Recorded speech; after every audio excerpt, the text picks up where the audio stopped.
Buat jemaat Tuhan yang ada di rumah, shalom. Haleluya. Kita mau dilawat oleh kuasa Roh Kudus yang daripada Tuhan pada hari ini. Kita mau menikmati hadirat-Nya Tuhan. Sebelum kita mulai ibadah kita bersatu dalam doa. Terima kasih Bapa yang baik, terima kasih Allah kami yang dahsyat. Pada hari ini kami bersyukur, pada hari ini kami mau memuji, memuliakan nama Tuhan. Mari Tuhan, Engkau Allah menguduskan setiap pribadi kami. Mari Engkau lawat setiap kami Tuhan, sehingga kami boleh merasakan hadirat yang daripada Tuhan. Boleh kami pulang dari tempat ini membawa damai dan sukacita yang daripada Tuhan. Terima kasih Tuhan, mari Engkau Tuhan Allah memakai setiap kami yang melayani pada hari ini. Terima kasih Bapa yang baik, haleluya. Kita angkat pujian kita yang berkata, banyak perkara yang tak dapat ku mengerti, banyak perkara yang tidak dapat ku mengerti Tuhan. Namun satu hal yang kami percaya, banyak perkara-perkara yang kami alami, namun perkara yang luar biasa yang kau percayakan tidak pernah melebihi batas kekuatan kami Tuhan Yesus. Engkau sungguh baik dalam hidup kami Tuhan.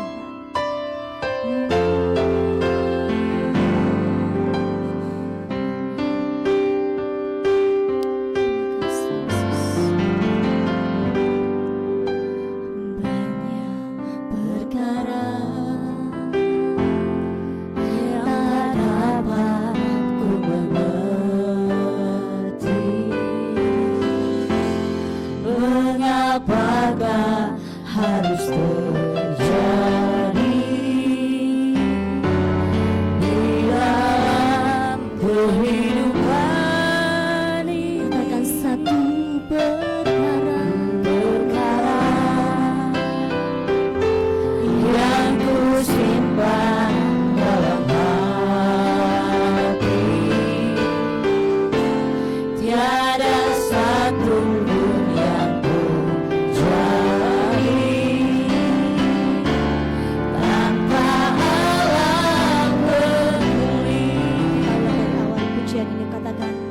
banyak perkara yang tak dapat ku mengerti. Mengapakah harus terjadi di dalam kehidupan ini?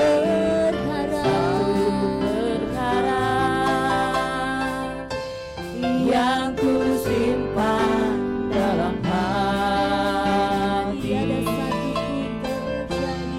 tiada satu pun yang terjadi tanpa Allah peduli. Allah mengerti, Allah peduli segala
yang kau kasih Tuhan. Kau mengerti setiap kami. Haleluya.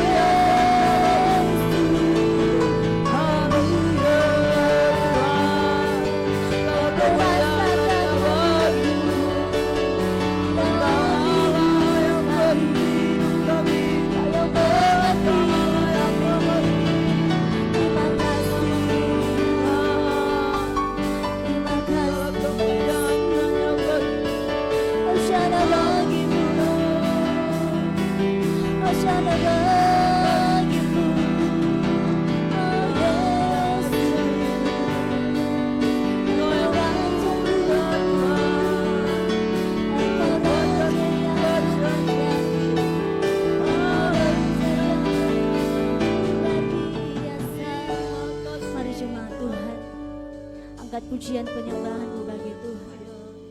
Mari sama-sama katakan, Tuhan Engkau baik, Yesus Engkau sungguh baik, Yesus Engkau baik, oh Yesus Engkau baik, Engkau sangat baik,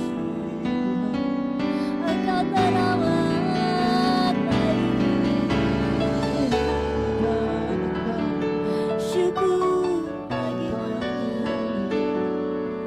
kami mau menyembahmu Bapa, kami mau memuliakanmu.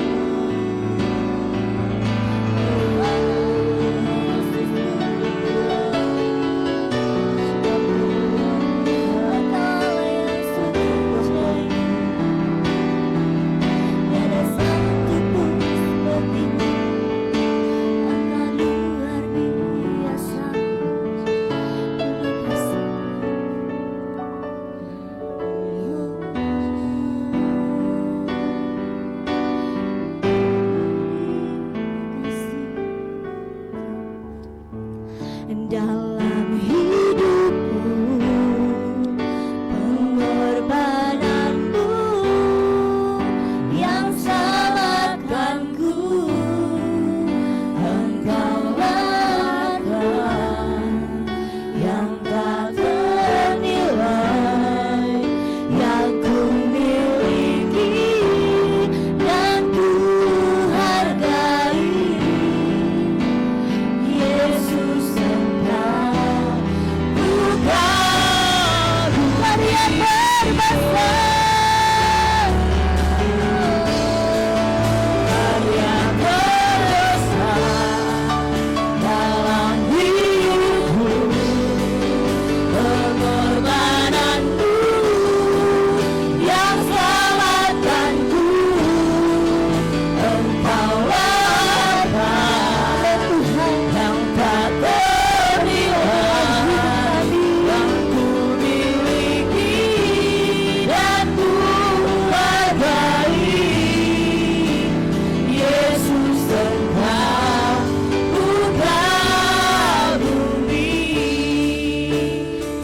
jemaat Tuhan, sungguh-sungguh katakan, karya terbesar.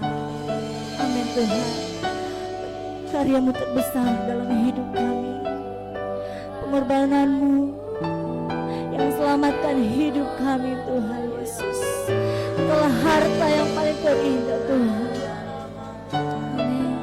Yang tak ternilai, yang ku miliki dan ku hargai. Yesus Engkau bukan karya terbesar.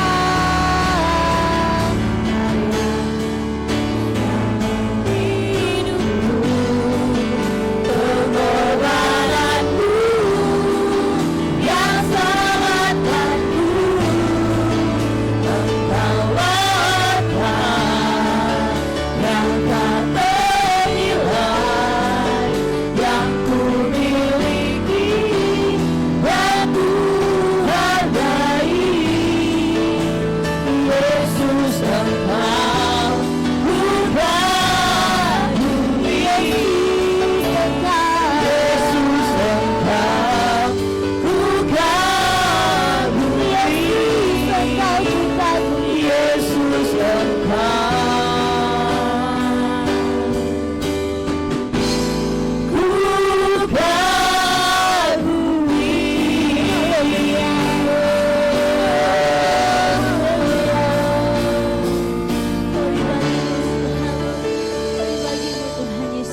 dalam kehidupan kami Tuhan. Engkau sungguh luar biasa Tuhan Yesus. Oleh karena ini hari ini kami mau bersuka cita, bersorai-sorai, memuji, memuliakan nama Tuhan. Jemaat Tuhan yang ada di tempat ini, bahkan yang ada di rumah, yang siap memuji Tuhan, sama-sama kita katakan amin. Haleluya. Sekali lagi saya mau sapa bagi jemaat Tuhan, Shalom. Ada sukacita? Amin. Haleluya. Untuk itu kita mau angkat pujian sukacita kita bagi Tuhan. Dan jemaat Tuhan, dengan hormat saya undang kita boleh untuk bangkit berdiri. Kita mau keluarkan ekspresi kita bagi Tuhan. Kita angkat pujian, kita berkata, Tuhanlah kekuatan dan mazmurku.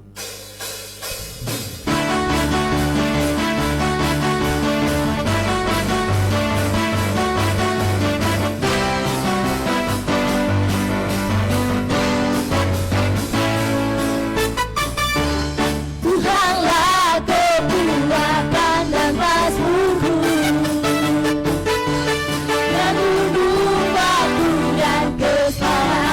Tuhan hanya padamu Tuhan, hanya padamu hatiku percaya. Kaulah melarang dan kota perlindungan.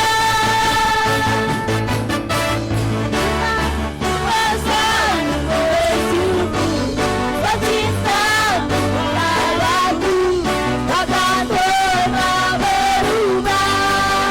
Hatiku percaya walau bumi bergoncang, tubuhku beranjak, namun kasih setiamu tak pergi dariku.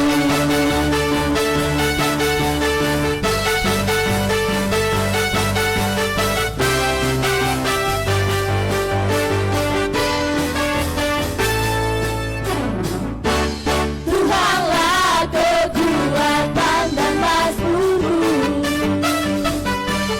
ya gunung batu dan keselamatanku. Hanya padamu hatiku percaya. Kaulah menara dan kota perlindungan. Kuasamu bersyukur, cintamu padaku takkan pernah berubah. Hatiku percaya walau bumi bergoncang, tubuhku beranjak, namun kasih setiamu tak pergi dariku. Ku bersama bersyukur, cintamu padaku takkan pernah berubah. Hatiku percaya walau bumi bergoncang, tubuhku beranjak, namun kasih setiamu tak pergi dariku. Kasih setiamu tak pergi dariku. Kasih setiamu tak pergi dariku. Haleluya, beri kemuliaan bagi nama Tuhan.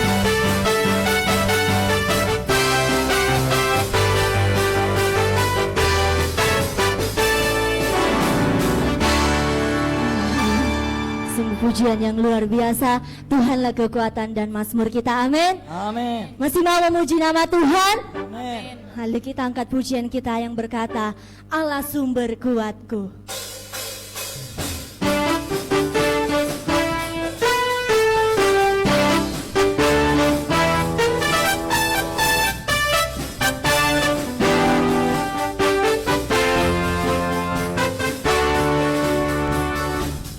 Hanya kau milikku di surga,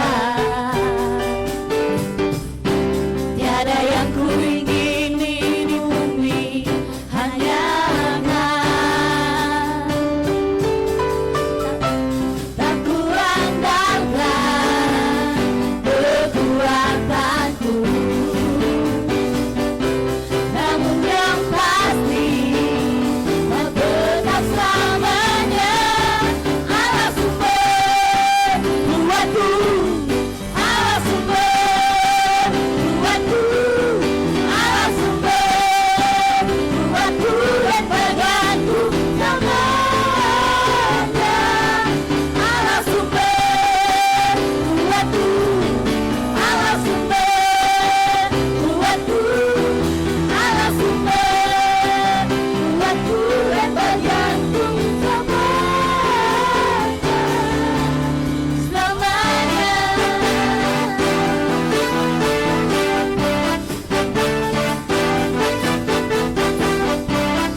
duduk kembali.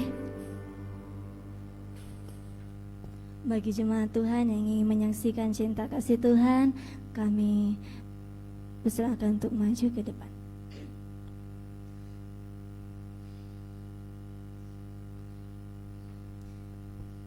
Baiklah, kalau memang tidak ada, saya yakin dan percaya semua kita memiliki kesaksian yang luar biasa bagi nama Tuhan. Amin.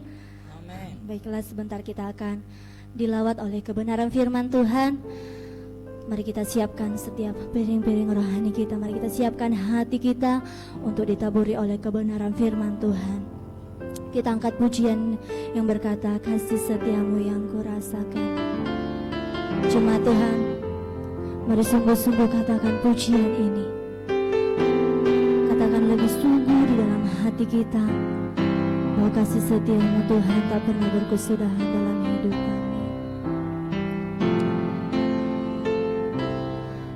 Kasih setiamu yang kurasakan lebih tinggi dari langit biru. Kebaikanmu yang telah kau nyatakan lebih dalam dari lautan. Berkat-Mu yang telah ku terima,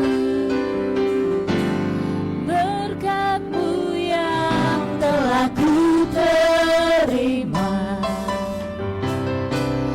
sempat membuatku terpesona. Apa yang tak pernah kupikirkan, apa yang tak pernah kupikirkan, itu yang kau sediakan bagiku. Siapakah aku ini, Tuhan, jadi biji matamu.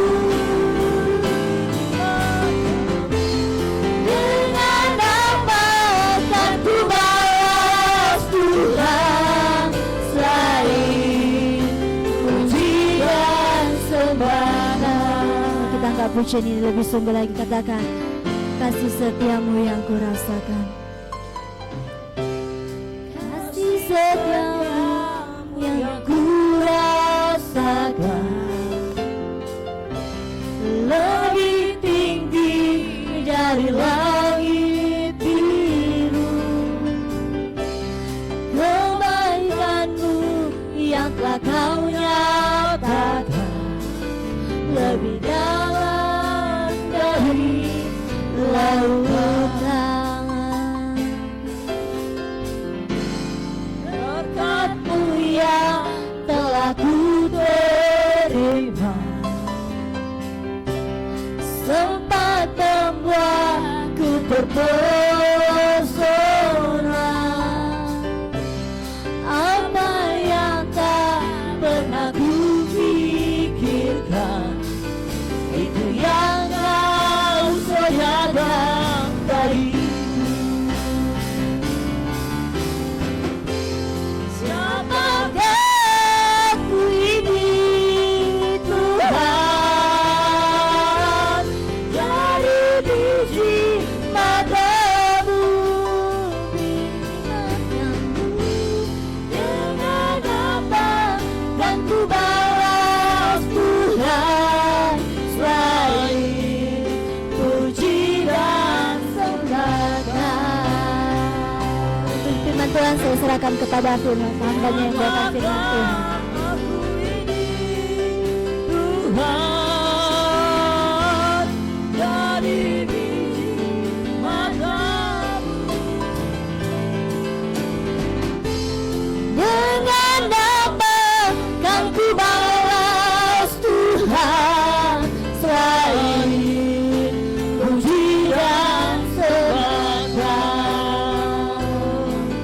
selain puji dan sembahkan.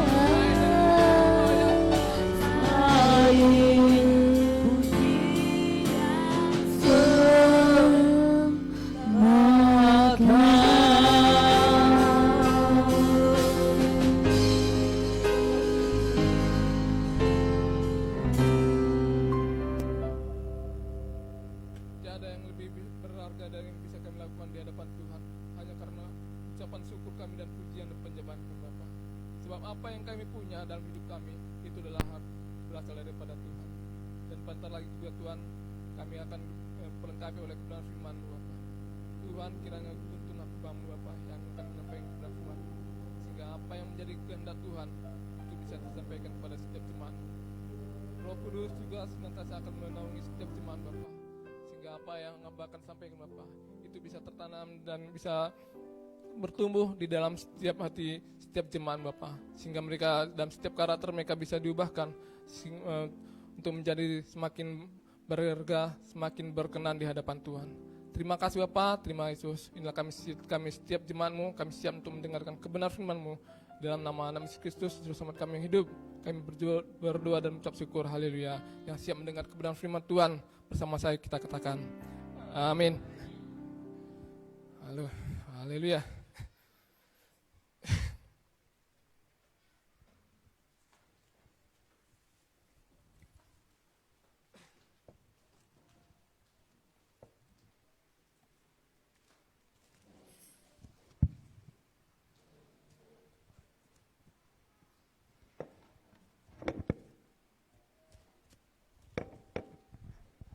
Salam, teman-teman.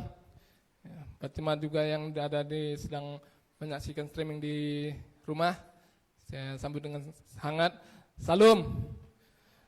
Semoga pada pagi hari ini kita tetap mengalami sukacita dalam Tuhan dan juga tetap bisa merasakan semangat, karena kita yakin dan percaya bahwa hingga pada saat ini, hingga pada detik ini, Tuhan tetap menyertai hidup kita.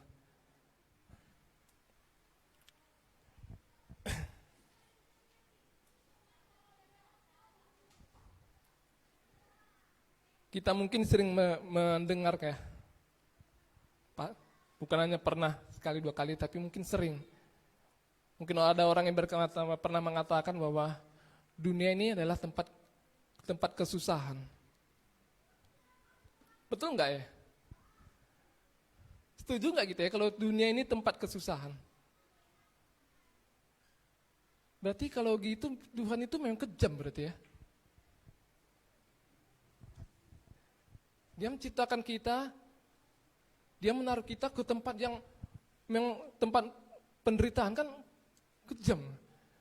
Tapi kalau kita kilas balik ke dalam kejadian, urutan keberapa manusia diciptakan? Urutan terakhir. Setelah semuanya ada, terang ada, tumbuh-tumbuhan ada, hewan ada, semua yang dibutuhkan manusia ada. John, kenapa menjadi susah? Ya, karena dosa. Gitupun Tuhan masih memiliki kasih bagi kita. Dia kasih jalan lagi. Lalu kenapa masih susah juga? Nah, ini yang mau kita pelajari sekarang.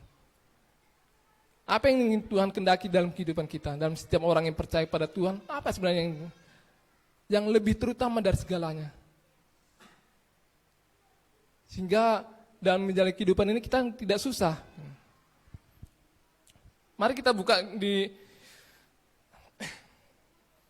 kitab Lukas 10 ayat 38 sampai 42. Ini adalah dua orang yang bersaudara. Kita tidak akan tapi ada suatu hal yang sangat luar biasa di sini yang ingin Tuhan singkapkan bagi kita, sehingga kita itu dalam menghadapi kehidupan itu, menjalani kehidupan itu enggak susah gitu. Untuk menghormati kebenaran firman Tuhan, saya undang jemaat Tuhan untuk bangkit berdiri. Nah, kita akan bacakan secara bergantian dengan secara berdiri. Nah, kita akan baca bergantian. Saya akan baca ayat ke-38, saudara-saudari nanti ayat yang ke-39, demikian sampai ayat ke-42. Lukas 10 ayat ke-38, judul perikop di sini adalah Maria dan Marta. Ketika Yesus dan murid-muridnya dalam perjalanan, tibalah ia di sebuah kampung. Seorang perempuan yang bernama Marta menerima dia di rumahnya.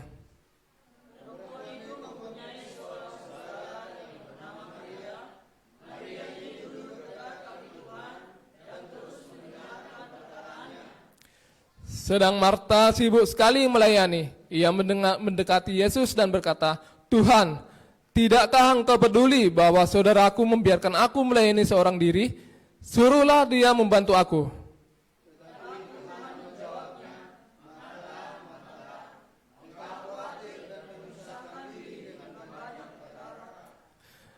Tetapi hanya satu saja yang perlu.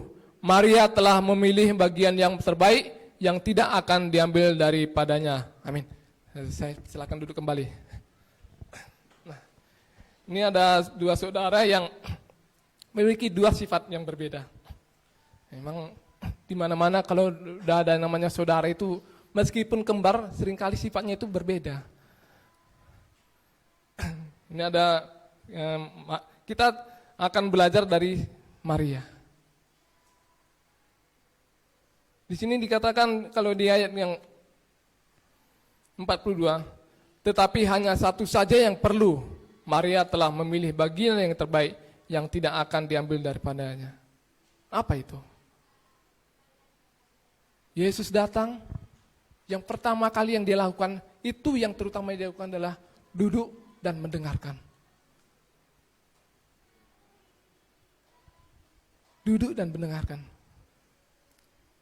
Kenapa itu yang paling penting dalam kehidupan kita, dalam kehidupan berjemaat, dalam kehidupan kita mengikut Tuhan itu, yang Tuhan inginkan itu mendengarkan.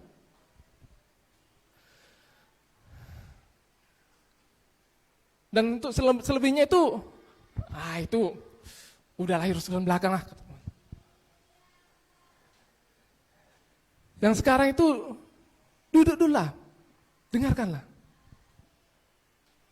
Pada waktu manusia pertama diciptakan pun, apa yang mata hatinya itu ditutup.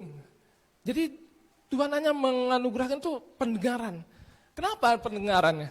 Saya ingin mengumpamakan kita itu seperti menuntun seorang buta dan seorang yang tuli. Dulu sebelum di Batam saya pernah ke Jakarta. Kata orang kalau di Jakarta cari pekerjaan tuh bisa kaya katanya. Jadi cobalah ke sana untuk merantau. Biasalah namanya orang baru tamat kan. Keinginannya itu mau merantau aja. Meskipun di kampung itu cukup, tapi kayaknya kalau nggak merantau itu kayaknya masih ada yang kurang gitu. Jadi cobalah ke sana. Rupanya sampai di sana jauh daripada apa yang dibayangkan. Nyari kerja rupanya susah, saingannya banyak. Akhirnya apa? Kerja, jualan di pinggir jalan. Bagi kita yang pernah berjualan di pinggir jalan, berarti kita pernah mengalami hal yang sama. Minggu pertama batu-batu. Jalan besar, debu berterbang, mobil lewat, debu terbang. Wah. Minggu pertama itu rasanya berat. Tapi apa ya? Saya tidak ingin menceritakan mengenai. Tapi ada satu kejadian yang saya mengambil hikmat di situ.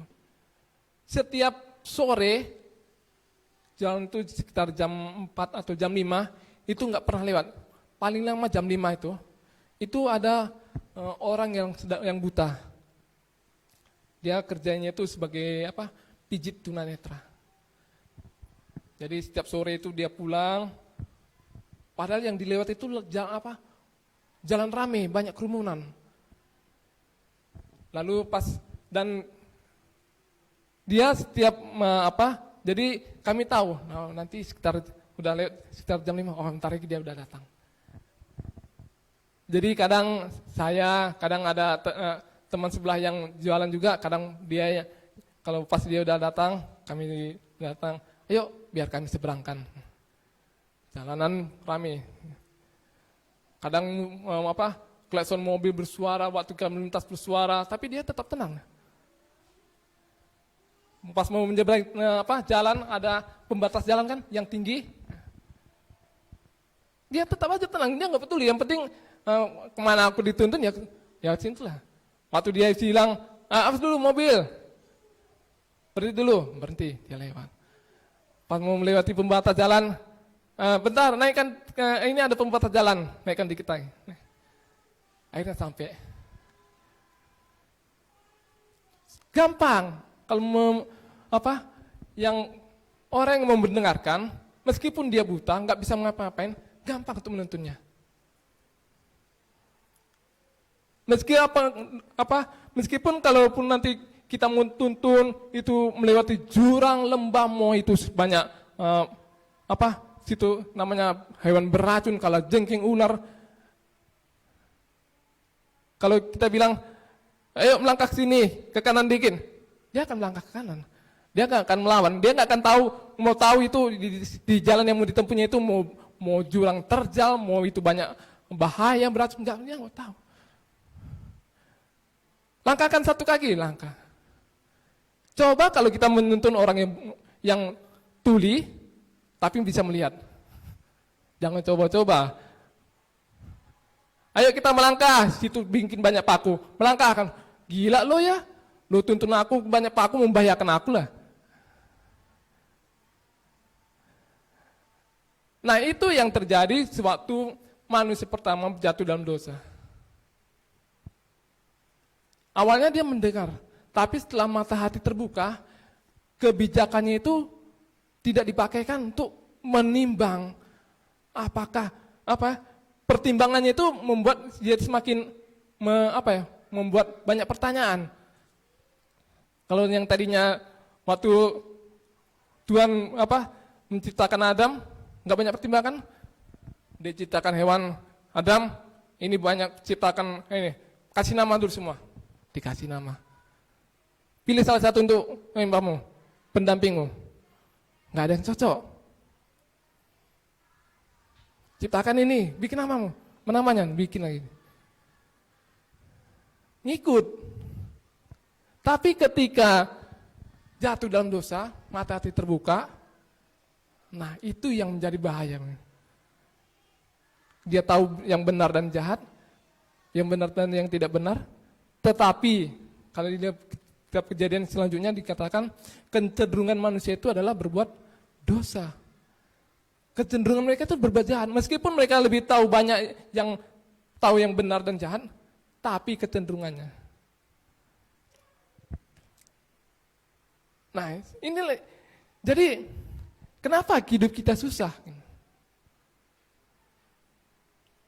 Sebenarnya Tuhan itu menempatkan dunia, sebenarnya dunia itu bukan tempat yang susah sebenarnya. Kenapa kita susah? Nah itu. Kenapa orang sering mengeluh, aduh hidup kami kok sulit kali, susah kali jalannya.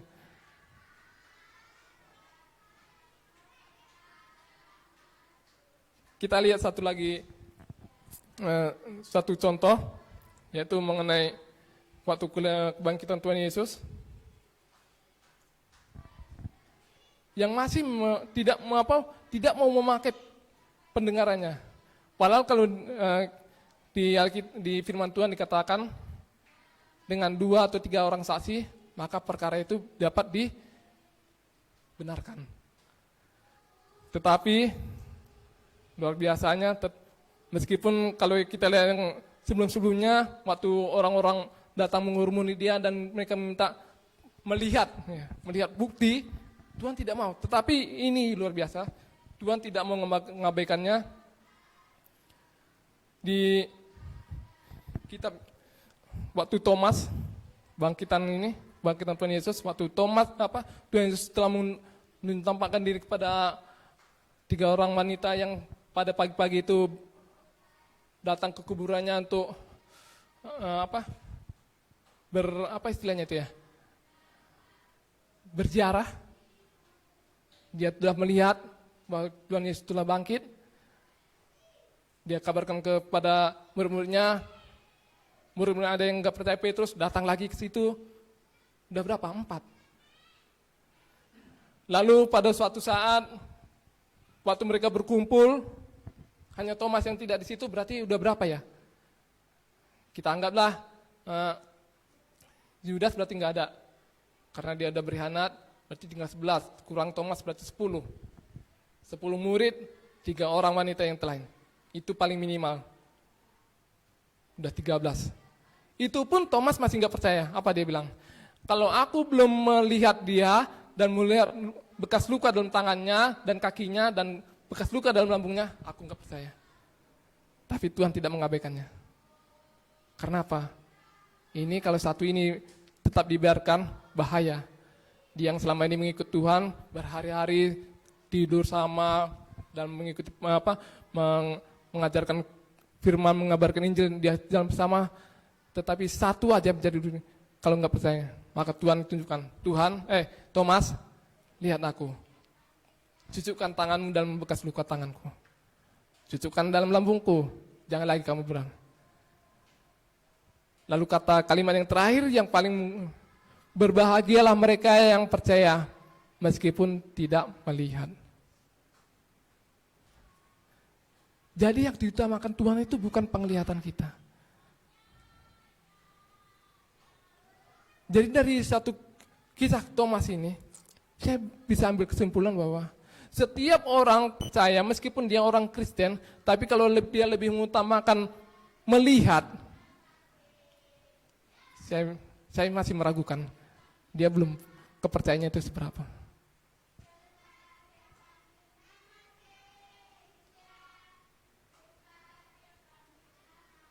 Bisa dipastikan, kalau seseorang itu meskipun dia bilang orang Kristen, sudah melayani, sudah apa semua, tapi kalau dia lebih mengutamakan mau melihat. Meskipun dikasih tahu firman Tuhan seperti ini, mana buktinya? Soalnya kalau kita melihat di dalam kebenaran firman Tuhan ya, kalau kita lihat di dalam kebenaran firman Tuhan, banyak sekali hal-hal yang tidak masuk akal di dalam manusia. Dan itu bisa terjadi. Dan itu Tuhan arahkan pada saya bahwa itu kenapa pada saat ini jarang sekali orang bisa menyaksikan suatu keajaiban Tuhan. Karena kurang percaya. Seperti yang saya ilustrasikan tadi, suatu kita menuntun orang buta tapi bisa mendengar. Meskipun di situ banyak bahaya, mau di situ banyak hewan berbahaya, hewan beracun, mau di situ jurang terjal, yakinlah dia bisa sampai ke tujuan. Mau di situ waktu kita menyeberang, jalan terus, meskipun situ terdengar suara klakson bis, tintang, tapi kalau kita yang menuntun bilang, udah dia udah berhenti, kita bisa lewat nggak dia? Lewat.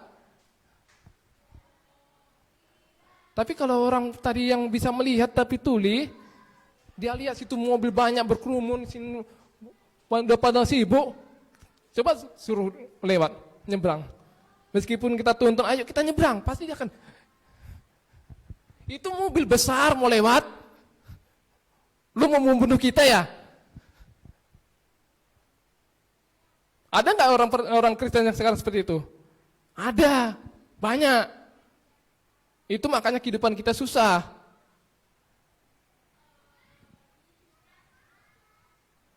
Terlebih pada saat pandemi ini.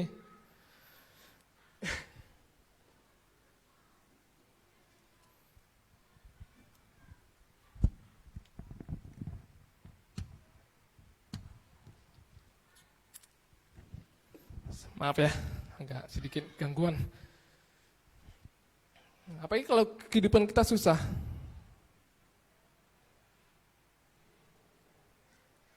Kita kalau semakin melihat ke dalam kesusahan kita, itu makanya ada seorang mengatakan pada suatu titik di saat kamu tidak bisa menjalani kehidupan kamu yang sulit, tutup matamu, buka pendengaranmu. Tenangkan diri. Jangan lagi melihat kesusahan, jangan melihat kehidupan, jangan lagi melihat apa yang membebani hidup. Jangan lihat dulu. Tenangkan diri, dengarkan. Dan apa yang telah kamu dengarkan dari Tuhan itu coba jalankan.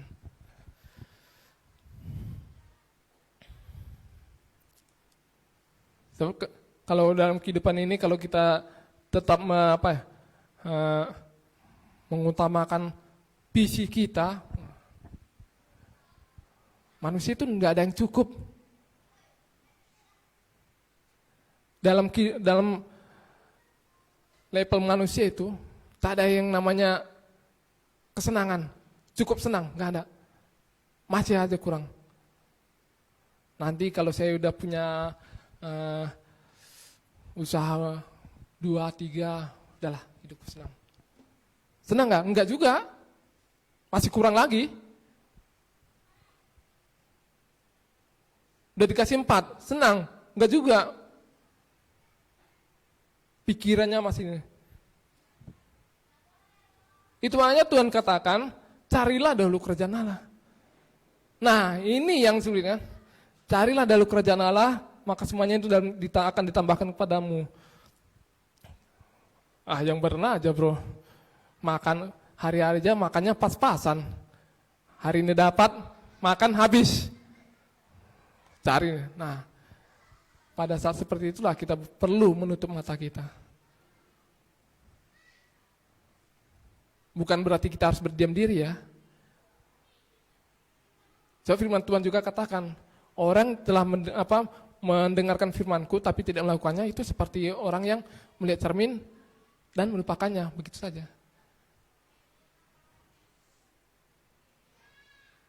Kita dengarkan firman Tuhan, kita lakukan.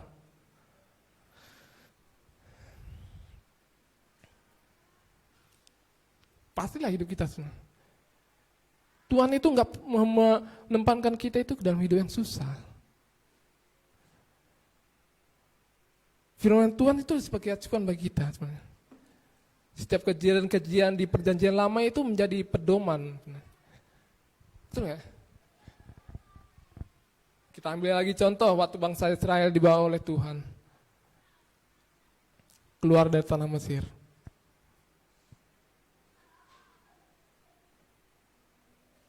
Dia menuntun.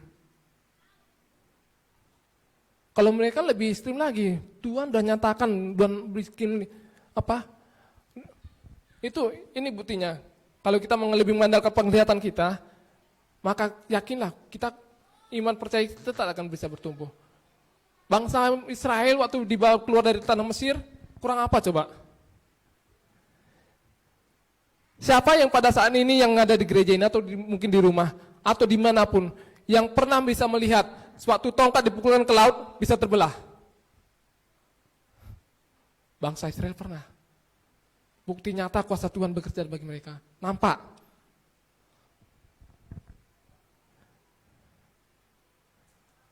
Waktu mereka berjalan di gurun pasir, berapa puluh tahun? 40 tahun. Sepatu mereka enggak koyak, baju mereka enggak lusuh. Kurang apa coba? Itu makanya saya pernah dengar orang bilang, itu makanya kalau kita itu beli sepatu dan beli baju itu, beli dari produk Israel. Awet, kekal. Bukan begitu. Itu karena penyertaan Tuhan. Tuhan benar-benar nyatakan. Jadi benar enggak? Bukti dari penglihatan kita itu bisa menguatkan iman kita? Tidak. Itu tidak bisa menjadi jaminan. Justru semakin kita melihat, maka kita semakin timbul merasa kurang terus.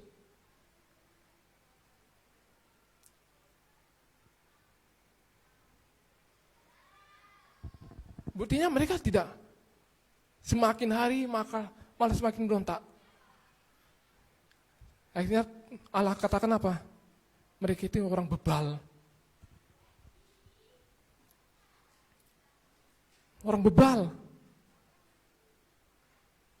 Harus sedikit demo. Nah, karena sekarang kita lihat dari Marta dan Maria.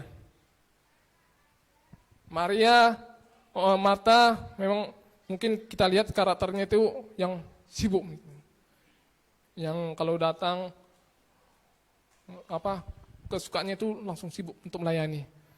Dan antara kita mungkin ada di sini. Itu mungkin suatu anugerah dari Tuhan. Kalau dibilang, ayo kita melayani ke sana.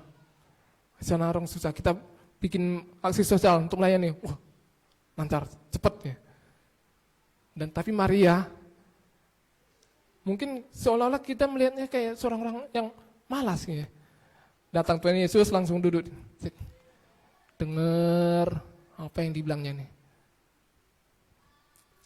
Tapi ada satu hal yang sangat menguatkan bagi dia, sewaktu dia mendengarkan, menjadi seorang pendengar. Jadi Bapak Ibu, kalau kita punya anak yang suka mendengarkan, jangan suruh jangan dimarahin, tapi diarahkan.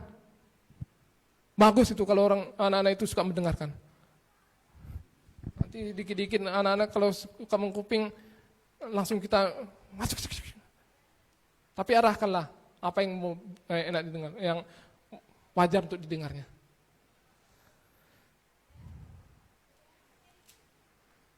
Kita lihat reaksi dari Marta dan Maria sewaktu saudaranya meninggal.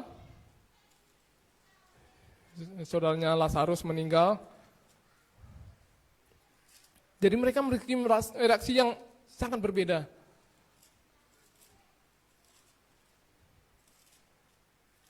Yang satu karena memang jarang mendengar, nggak pernah mendengar, lebih suka sibuk untuk melayani, mempersiapkan segala sesuatunya, sehingga dia tidak bisa memahami, tidak mengerti, dan tidak tahu bagaimana Tuhan itu bekerja.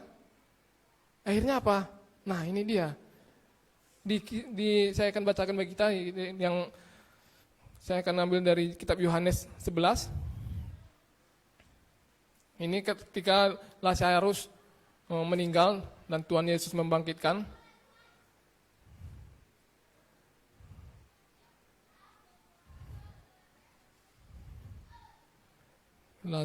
Yohanes 11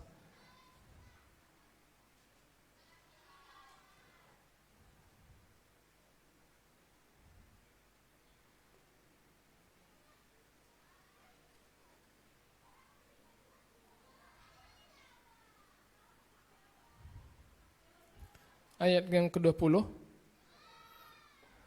Ketika Marta mendengar bahwa Yesus datang, ia pergi mendapatkannya, tetapi Maria tinggal di rumah. Maka kata Marta kepada Yesus, "Tuhan, sekiranya Engkau ada di sini, saudaraku pasti tidak mati. Tetapi sekarang pun aku tahu bahwa Allah akan memberikan kepadamu segala sesuatu yang Engkau minta kepadanya." Kata Yesus kepada Marta, "Saudaramu akan bangkit." Luar biasa.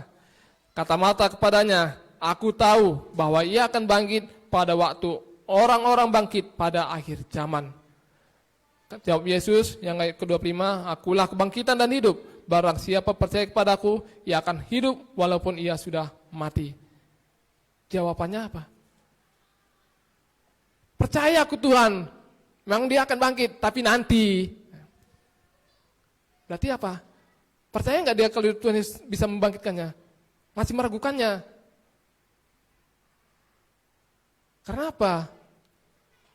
Dia kurang, selama ini ya sibuk-sibuk gitulah. Itu makanya Tuhan Yesus, Allah itu lebih menginginkan kita tuh yang terutama itu dalam hidup itu mendengar dulu. Lalu kita lihat lagi dari saudaranya si Maria. Apa respon dia? Yang di Yohanes 11 ayat ke-28, dan sesudah berkata demikian ia pergi memanggil saudaranya Maria dan berbisik kepadanya, "Guru ada di sana dan ia memanggil engkau." Mendengar itu Maria segera bangkit lalu pergi mendapatkan Yesus. Tetapi waktu itu Yesus sebelum sampai ke dalam kampung itu, ia masih berada di tempat Marta menjumpai dia. Ketika orang-orang Yahudi yang bersama-sama dengan Maria di rumah itu untuk menghiburnya, melihat bahwa Maria segera bangkit dan pergi keluar. Mereka mengikutinya, karena mereka menyangka bahwa ia pergi ke kubur untuk meneratap di situ. Setibanya Maria di tempat Yesus berada dan melihat dia, tersungkurlah ia di depan kakinya dan berkata kepadanya, "Tuhan, sekiranya Engkau ada di sini, saudaraku pasti tidak mati." Sama, Marta juga berkata demikian. Tapi lihat, ketika Yesus melihat Maria menangis dan juga orang-orang Yahudi yang datang bersama-sama dia, maka masgulah hatinya, ia sangat terharu dan berkata, "Di manakah dia kamu baringkan?" Jawab mereka, "Tuhan, marilah dan lihatlah." Maka menangislah Yesus. Ada suatu respon yang berbeda. Kalau Maria, kalau kita lihat ya, waktu Tuhan Yesus datang, langsung tersungkur. Itu ada suatu dari pribadi Maria bahwa sebenarnya dia percaya. Kalau seandainya dia dari kalimatnya ini memang yakin kalau Tuhan Yesus datang itu dia pasti sembuh. Dan yakin kalau Tuhan Yesus datang itu pasti bisa menyelamatkan. Itu hanya sangat berharap sekali. Sehingga waktu Tuhan Yesus datang, dia tersungkur, nangis. Kalau Marta tadi enggak. Itu seolah-olah dia mau menuntut. Dia seolah-olah mau menuntut. Tuhan, kalau sekiranya aku datang, pasti sudah aku tidak mati. Sekarang pun dia akan bangkit. Iya, nanti. Waktu semua orang-orang mati akan bangkit, dia akan bangkit juga. Nanti itu. Tapi Maria apa? Betul-betul menaruh pengharapannya pada Tuhan. Tidak ada rasa pentuntutan banget. Meskipun dia tetap sekiranya engkau ada di sini, saudaraku pasti tidak mati. Kenapa dia bisa punya iman seperti itu? Karena tadi Tuhan Yesus sendiri memuji dia. Dia telah mengambil apa yang paling perlu dalam hidupnya. Yaitu dia mendengarkan. Dengar. Apa yang Tuhan Yesus ajarkan dia dengarkan. Dengar. Dia tidak mau pusing-pusingkan melihat apa ya. Dia tidak meributkan bukti-bukti, enggak. Dengar aja. Pokoknya dengar aja.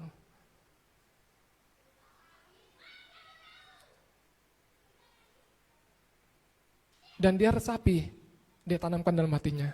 Oh iya.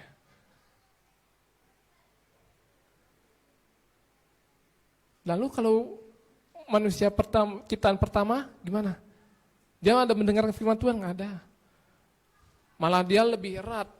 Hubungan mereka lebih, sebelum jatuh dalam dosa, hubungan mereka ya seperti friend to friend, best friend. Sekali-sekali Allah datang berkunjung, ngobrol. Tetapi bisa jatuh, iya. Karena apa? Manusia lebih mengandalkan, bukan mengandalkan apa yang didengar daripada Tuhan, tetapi dia lebih mengutamakan apa yang dilihat. Jadi kalau sekarang ada yang bilang mata adalah jendela hati, dari mata turun ke hati, benar. Dia lihat buah itu, lalu dikasih tahu, oh ini nih, dia lihat, wih, menarik ini memang pas untuk dimakan ini. Apalagi dikasih tahu kalau kita itu akan sama seperti Allah. Memang kita itu awalnya memang sudah sama seperti Allah, bukan lagi akan sama, memang udah sama. Waktu Allah menciptakan kita pun kan dikatakan, marilah kita ciptakan manusia serupa dengan segambar dengan kita. Udah sama sebenarnya. Cuman ada yang dibatasin. Yang tadinya dari best friend,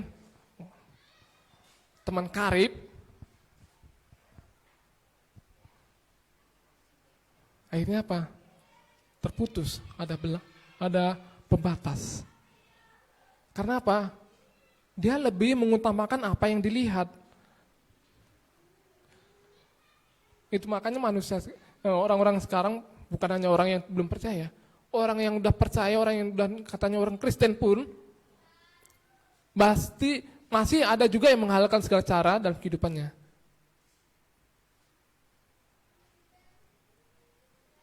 Meskipun kata firman Tuhan, jangan lakukan ini salah, jangan lakukan ini salah. Tapi karena dia melihat dapur kosong, apinya udah nyalanya naik, tahu apa artinya nyala api itu udah naik, tegak. Gak ada lagi mau dimasak. Jadi dia orang-orang percaya sekarang lebih mengutamakan apa yang dilihat, bukan apa yang didengar. Meskipun Tuhan berulang kali katakan, jangan khawatir, aku akan mencukupkan. Jangan khawatir, aku mencukupkan. Tapi mata Tuhan gak lihat ini. Karung berasku udah kosong. Buka kulkas, nih Tuhan. Kulkasku juga udah kosong, gak ada yang mau dimasak. Masih bilang gak khawatir.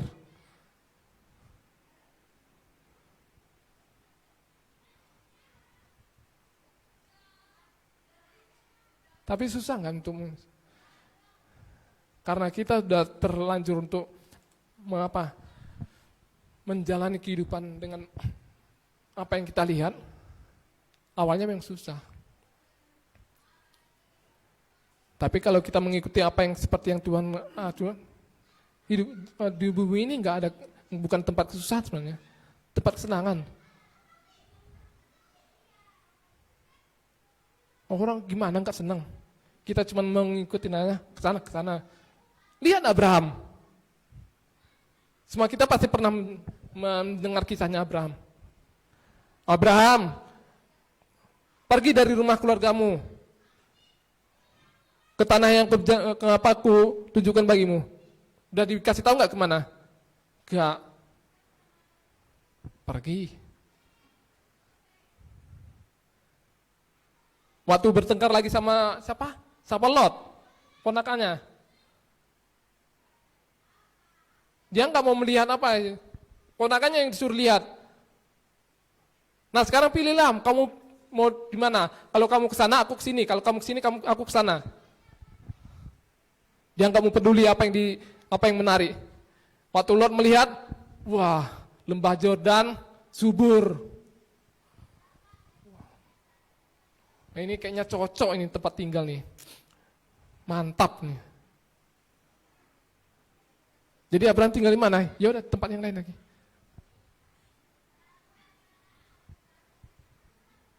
Lot lebih mengutamakan apa yang dilihat, Abraham lebih mengutamakan apa yang didengarkan daripada Allah.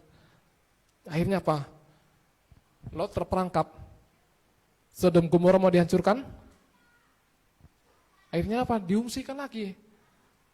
Sempat nggak membawa harta benda? Orang udah kalau kita baca ya, sebelum matahari terbit, bencana udah mau datang. Jadi kalau dari malam sampai mau subuh itu, seberapa cepat kita mempersiapkan apa yang mau kita bawa? Apa yang tadi udah dihasilkan di daerah lembah Yordan, habis. Istrinya menoleh ke belakang. Karena apa? Karena aduh, hartaku tadi sana, aduh, sayang kali lah itu kalau nggak bawa. Sana ada emasku tadi, anting-antingku. Ternak-ternakku banyak kali sana, kemarin udah susah payah aku mendapatkannya. Habislah itu semua. Menoleh ke belakang. Tadi kan udah bilang, jangan menoleh. Jangan lagi menoleh, lari aja terus.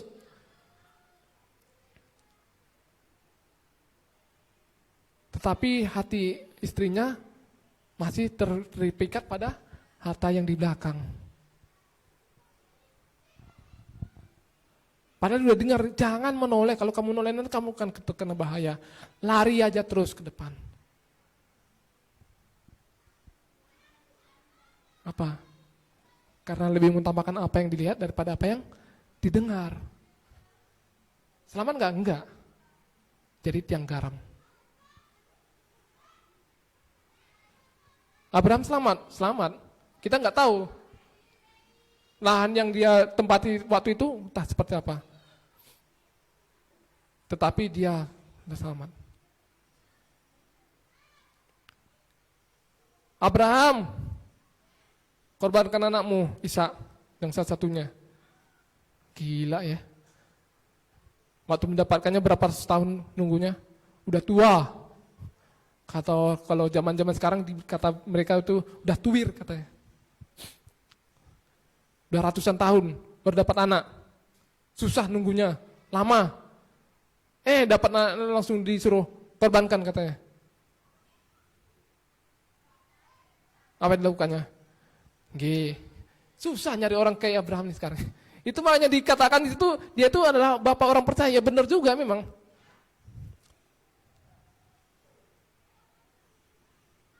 Ke sana, jalan. Aku akan memberkati engkau, mengaruniakan anak samamu. Udah tua ya. Kalau zaman sekarang mungkin udah batu-batu. Tapi ya. Ada nggak dia lihat tanda-tanda? Nggak ada. Tanda-tanda dia nggak ada melihat tanda-tanda bahwa istrinya bisa hamil lagi, nggak. Malah dia kalau dia lihat, emang mungkin ya. Udah begini buat jalan aja udah goyang mungkin. Gemetaran pakai tongkat. Waktu Allah berfirman, istrimu akan melahirkan. Ketawa. Siapa yang gak ketawa ya? Udah tua. Tapi apa? Karena dia lebih mengutamakan pendengarannya, dia ikuti saya. Ya.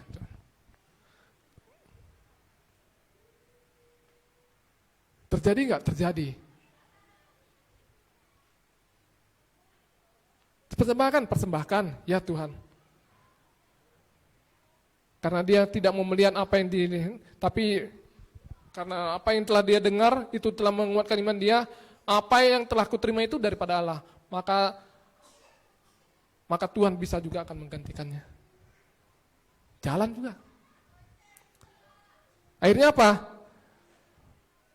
Pada titik saat kritisnya, ini udah saat kritis kan, udah siapkan di atas mesbah, di atas kayu bakar, udah diikat di apa semuanya, tinggal Abraham stop. Jangan apa-apakan itu. Disediain satu domba. Tahu nggak Abraham disediain? Enggak. Cuman dia punya keyakinan aja, Tuhan akan menyediakan. Dan kalaupun Tuhan mengambil, maka Tuhan juga akan bisa memberikannya kembali. Karena dia lebih mengutamakan pendengaran. Itu makanya waktu Tuhan Yesus mengajar, waktu ada orang-orang yang datang berkerumun, sibuk mau minta bukti, sibuk mau minta tanda-tanda, gak ada. Kan gitu kalau kita kan. Kalau kita udah kesal, gondok, orang selalu menuntut, langsung bilang, gak ada. Tuhan Yesus pun udah gak ada. Gak ada tanda. Mau tanda? Lihat. Tanda waktu Nabi Yunus. Itu saja udah cukup dah. Artikan sendiri apa maksudnya itu. Orang kalau selalu diikuti apa keinginan mata, susah mau bangkit. Susah. Cuman Thomas saja. Di kitab ini emang Tuhan Yesus luar biasa. Yang lainnya setiap minta tanda, setiap minta bukti, Tuhan kata. Tapi waktu Thomas datang, waktu dia katakan, aku nggak percaya sebelum aku melihat. Nah Thomas, nah nih tanganku, cucukkan tanganmu. Berlubang kan? Nah, lambungku. Jadi jangan kamu nggak percaya lagi. Karena apa? Nah ada satu hal yang sangat menarik. Yang lainnya kenapa Tuhan Yesus tidak mau mengasih tanda, tetapi waktu Thomas, dia mau ngasih buktinya. Karena Tuhan tidak mau, Allah tidak ingin karyanya yang sudah dilakukannya untuk penyelamatan itu rusak berantakan hanya karena kurang percaya satu orang. Dan orang itu adalah orang yang dekat, orang yang selalu bersama-sama.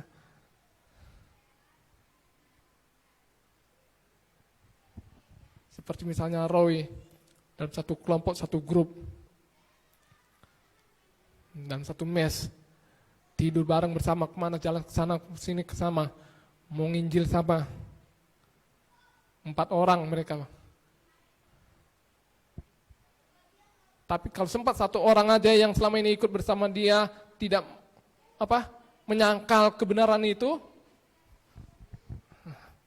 siap-siap lah, akan hancur.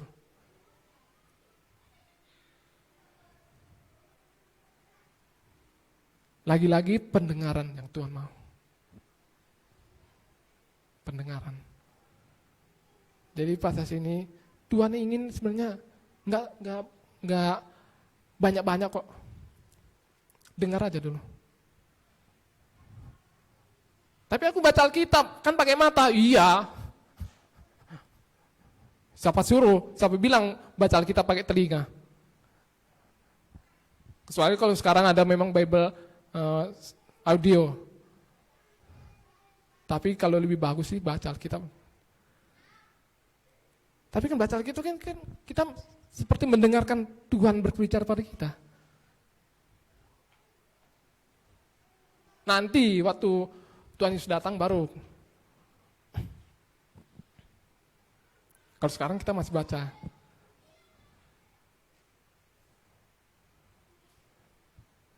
Kita mendengar. Jadi penglihatan kita itu seperti apa ya? Itu saya silakan tuh. Jangan selalu mencari-cari bukti. Jangan selalu mengharapkan tanda-tanda.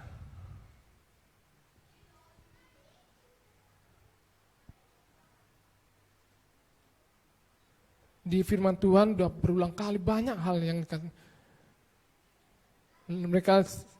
mereka lebih mengutamakan apa yang didengar daripada apa yang dilihat, berhasil kok. Dan kita percaya juga kalau firman itu kekal.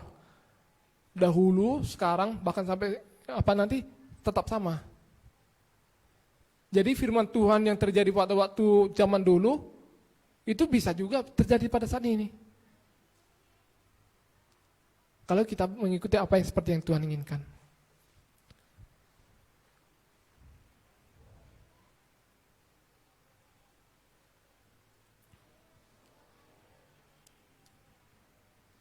Tuhan tidak mau kita hancur. Tuhan tidak mau menempatkan kita ke tempat yang susah. Saya akan bacakan bagi kita di kitab Roma. Oh ini seharusnya semua kita itu udah tahu nih kitab ini.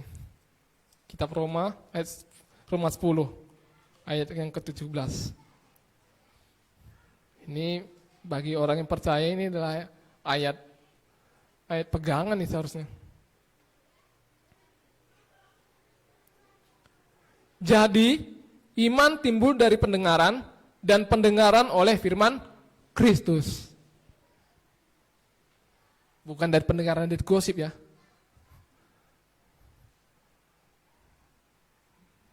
Bukan pendengaran dari cerita-cerita ini. Dari pendengaran dari firman Kristus.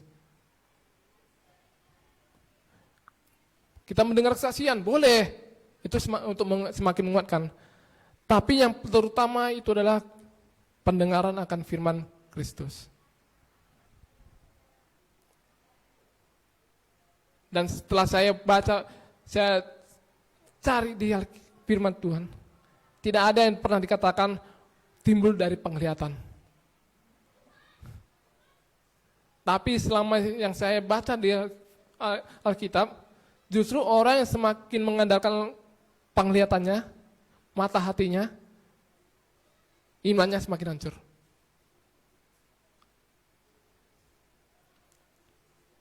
Tiga orang sahabat siapa? Sadrah, Mesah, Abednego.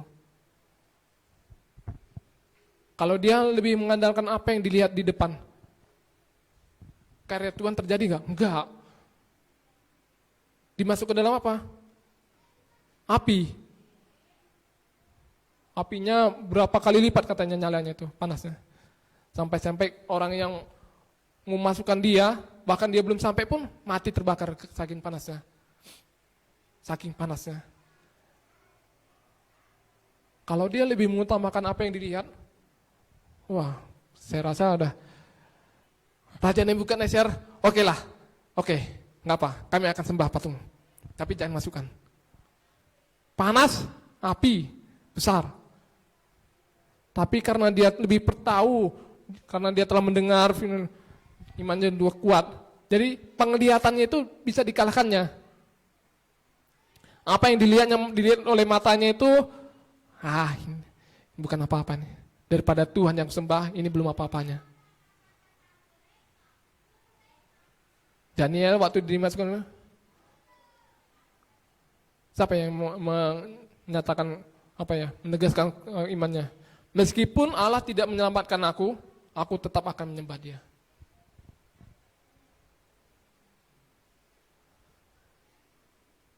Ada yang mau dilemparkan ke lubang singa.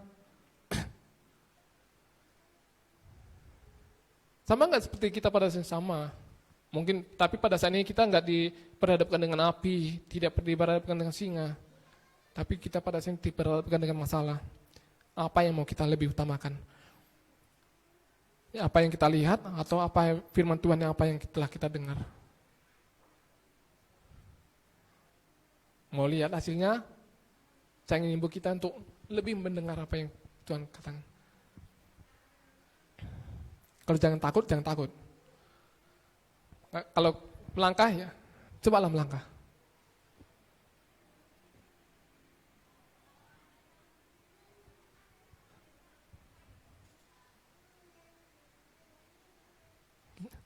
Jangan lagi hidup dalam keraguan. Keraguan itu yang bikin kita susah sebenarnya.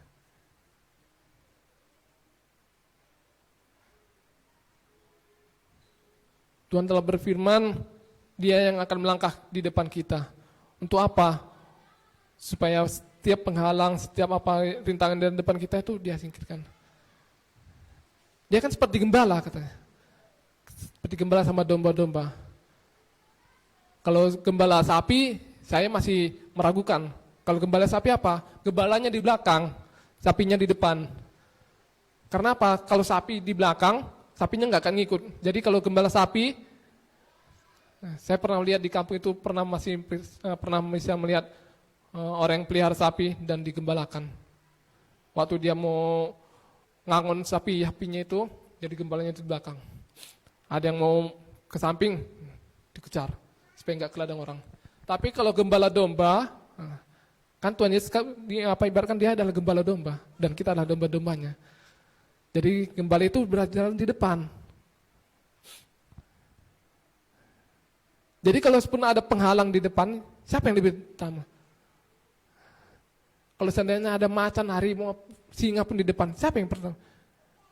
Allah sendiri yang lebih. Itu makanya ada lagu katakan, Tuhanlah kekuatan dan perisaiku.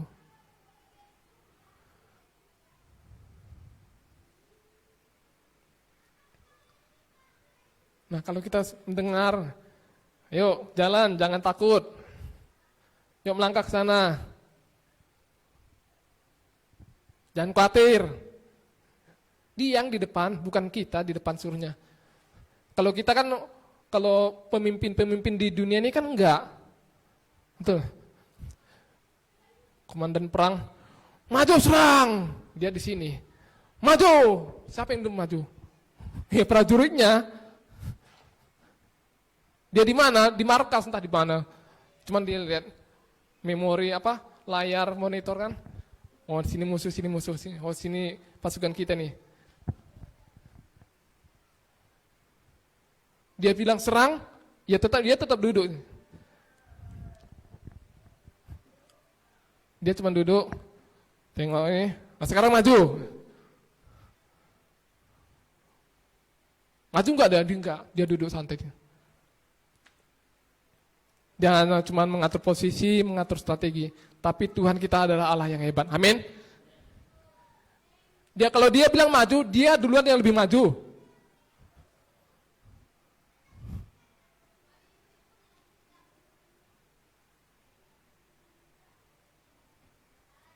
Jadi waktu kita melihat masalah depan, kalau kita udah sering mendengar Tuhan, jadi walaupun kita akan melihat, masalah, Tuhan ada di depanku kok.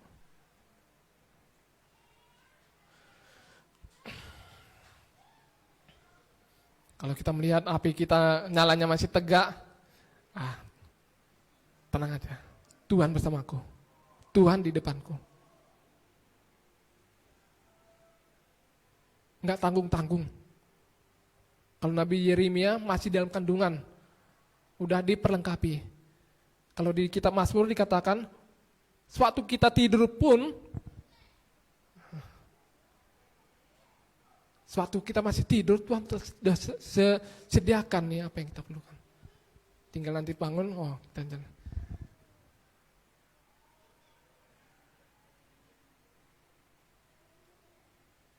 Jadi saya tidak akan panjang lebar untuk menyampaikan. Inilah yang Tuhan ingin kita, supaya apa? Supaya hidup kita nggak susah. Sehingga orang akan melihat apa? Wah orang Kristen kayak gini ya, enak ya. Mengikut Tuhan Yesus itu enak ya. Mengikut Allah itu enak ya. Kenapa? Orang udah bontang-panting, susah, kesulitan. Dia kok anteng-anteng, nyaman aja hidupnya. Coba tengok rumahnya. Serba melimpah nggak? Enggak. Tapi kok tenang aja. Iya. Tuhan selalu kirimkan kok. Apa yang dia butuhkan sekarang, kirimkan. Tapi satu lagi, itu lagi. Balik lagi itu. Jangan selalu menuntut bukti.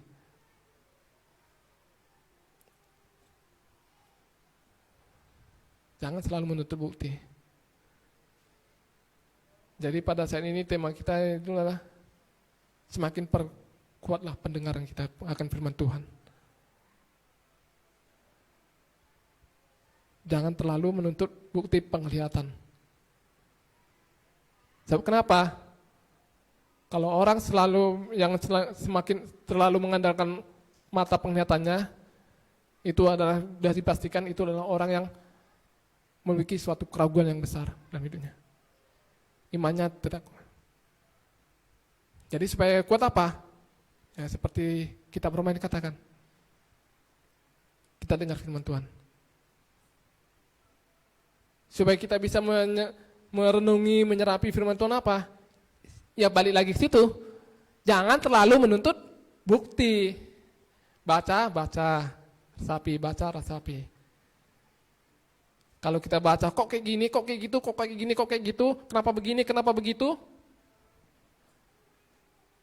Jangan terlalu tuntut. Kenapa? Pada suatu saat, nah ini pengalaman ya waktu baca firman ya.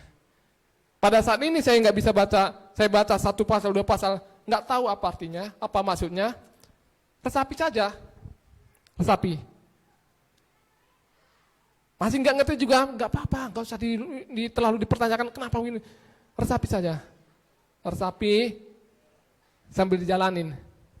Nanti pada suatu saat, pada suatu titik Tuhan pasti akan tunjukkan, nyatakan bagi kita apa maksud dari firman tersebut. Lalu apa yang dalam kehidupan kita? Kita bisa jadi nanti waktu pas kita kerja, pas ada suatu kejadian, ini rupanya maksud firman Allah itu. Ya. Jadi jangan seperti orang ahli Taurat, udah ahli Taurat, tahu banyak hukum Taurat, udah banyak, namanya juga ahli ya, udah banyak tahu. Tetapi selalu saja menuntut bukti. Jadi cuma Tuhan pada saat ini yang sedang mendengarkan firman Tuhan, baik yang di rumah, mari. Belum terlambat. Meskipun usaha kita nggak ada istilah terlambat bagi Tuhan. Mari kita lebih mendengar firman Tuhan, baca kitab, dan resapi. Dan itu adalah yang sangat berarti bagi Tuhan. Dia katakan bagi Maria, ia telah mengambil satu hal yang paling perlu dalam hidupnya. Bukan hanya dalam hidup Maria, tetapi dalam hidup kita juga.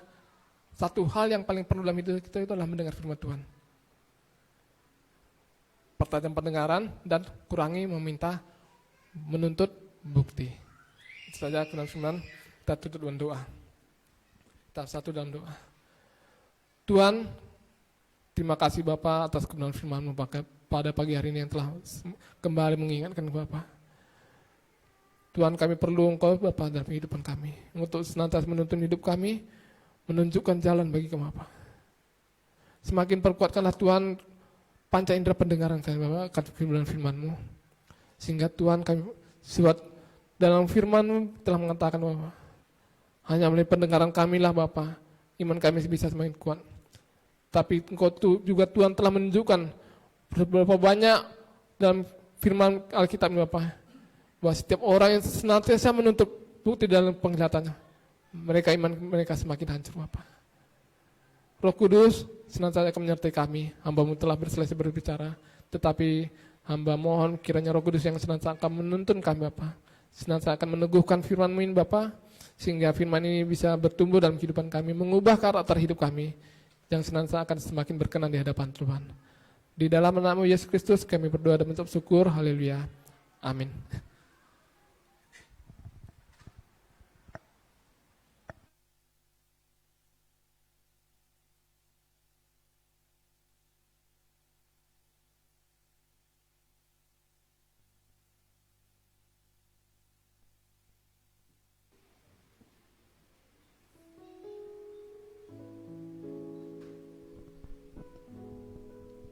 Puji nama Tuhan, sungguh luar biasa firman Tuhan melawat setiap kehidupan kita, amin. Biarlah firman Tuhan itu boleh kita tanamkan dalam setiap pribadi kita, boleh kita jalankan dalam setiap kehidupan kita sehari-hari, boleh kita mendengarkan firman Tuhan, bahkan melakukannya dalam kehidupan kita.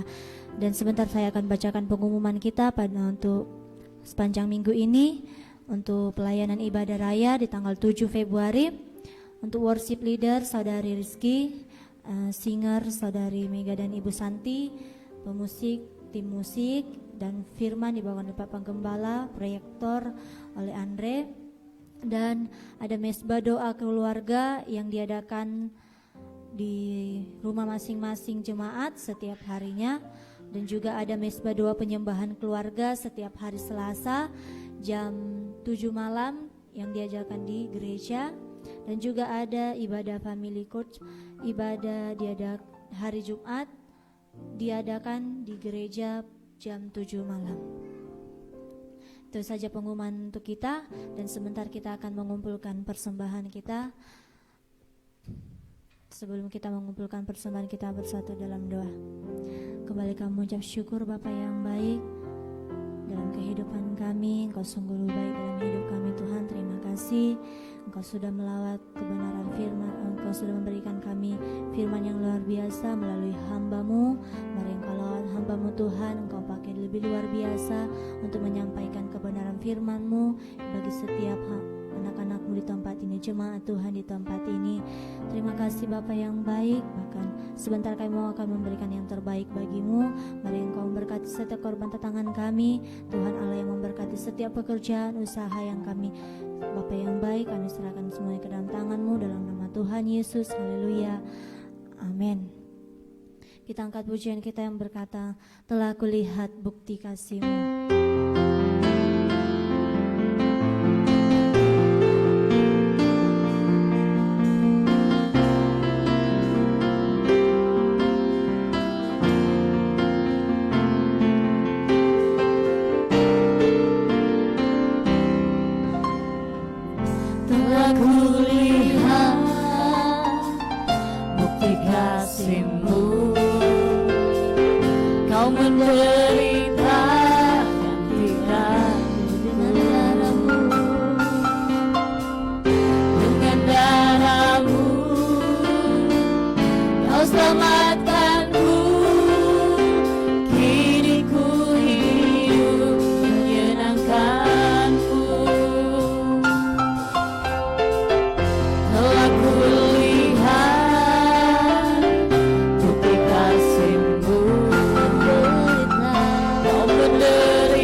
bukti kasih-Mu. Telah kulihat bukti kasih-Mu, Kau menderita gantian Dengan darah-Mu, dengan darah-Mu, Kau selamatkanku. Kini ku hidup menyenangkan-Mu. Terlalu besar kasih-Mu Bapa, pengorbanan yang Kau berikan bagiku. Terlalu mahal darah-Mu Yesus, tercurah untuk menebus hidupku. besar, saya serahkan kepada hamba Tuhan. Terlalu besar kasih-Mu Bapa, pengorbanan yang Kau berikan bagiku. Terlalu mahal darah-Mu Yesus, tercurah untuk menebus hidupku. Tercurah untuk menebus hidupku. Tercurah untuk menebus hidupku.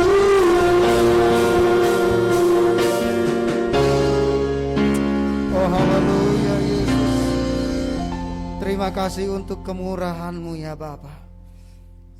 Terima kasih untuk cinta kasih yang Kau nyatakan dalam kehidupan kami. Sungguh besar karya-Mu yang Kau berikan di dalam kehidupan kami. Engkau mencurahkan darah-Mu, memberikan tubuh-Mu sebagai korban keselamatan untuk kehidupan kami.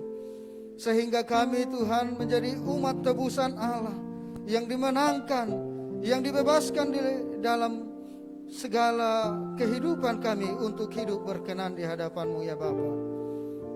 Hidup kami adalah milik Tuhan, sehingga setiap saat kami mengingat bahwa karya Tuhan yang besar memampukan kami untuk selalu mengasihi Engkau di dalam roh dan kebenaran-Mu ya Bapa.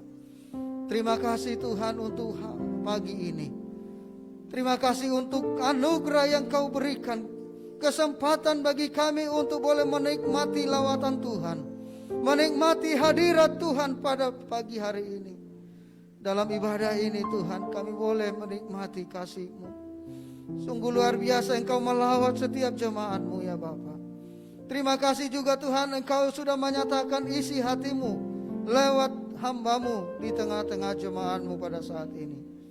Supaya setiap kami Tuhan lebih mendengar apa yang menjadi firman Tuhan daripada apa yang kami lihat di dalam kehidupan kami. Sebab apa yang kami lihat sungguh membuat kami jatuh, tetapi ketika kami mendengar kebenaran-Mu, kami dikuatkan ya Bapa. Dunia boleh bergelora, kehidupan boleh semakin sulit, tetapi janji firman Tuhan mengatakan kepada kami, bagi setiap yang setia di dalam Tuhan, kami akan tetap berkemenangan, dari kemenangan sampai ke kemenangan, kekelalan yang Tuhan berikan bagi kami. Tuhan Yesus, terima kasih. Kami boleh mengucap syukur di hadapan-Mu Tuhan. Ajar kami ya Roh Kudus, supaya kami tetap setia di dalam Engkau sebagai seorang murid, mendengar kebenaran firman-Mu, mengutamakan Engkau di atas segalanya dalam hidup kami. Sehingga ketika itu kami lakukan, hidup kami Tuhan mengalami sukacita, damai, sejahtera. Dunia tidak bisa mengecohkan kami, sebab Engkau lebih menghibur di dalam kehidupan kami. Engkau melegakan hidup kami ya Tuhan. Hamba-Mu yang sudah menyampaikan isi hati Tuhan sudah selesai berbicara, tetapi Roh Kudus yang diam di dalam hati setiap pribadi lepas pribadi jemaat-Mu akan berbicara lebih jauh, lebih luas di dalam kehidupan setiap kami.